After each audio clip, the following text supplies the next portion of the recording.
Tahukah anda, seluas-luas bumi ni di satu sudut selatan tanah air ada pemata? Inilah Johor. Namanya berasal daripada istilah Johar atau pemata.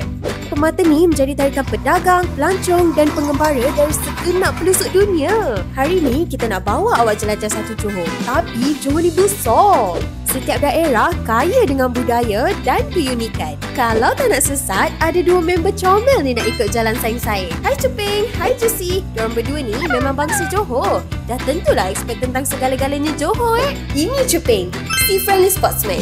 Semua orang dia nak tegur, semua sukan dia nak cuba. Mesra alam lain macam Dan ini Juicy, dah lah comel, bijak pula tu. Dia ni memang ikon kecantikan bumi Johor dan contoh orang Johor yang intelektual. Apa tunggu lagi? Meh turun padang, meh jelajah, meh kembara. Meh lah Johor. Kat Johor ni banyak benda boleh buat. Nak mendaki boleh, nak berenang boleh. Meh lah ikut Cuping mandi laut kat Pulau Rawa.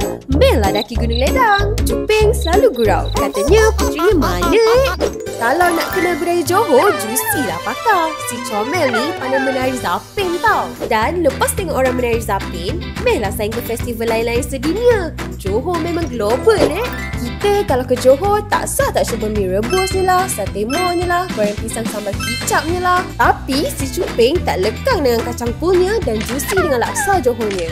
Ish, terliur kita. Siapa tak kenal semangat juang ni? Siapa tak kenal aura Wirani? Kelas tersendiri di mata dunia.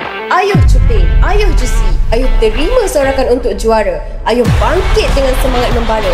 Ayuh menjadi kebanggaan bangsa Johor. Dah penat bersukan, mehlah berbelanja. Cuping dan Juicy kata tawaran kat JPO memang berbaloi. Dengan hiburan family yang ada, ia memang pengalaman yang menggembirakan seisi keluarga.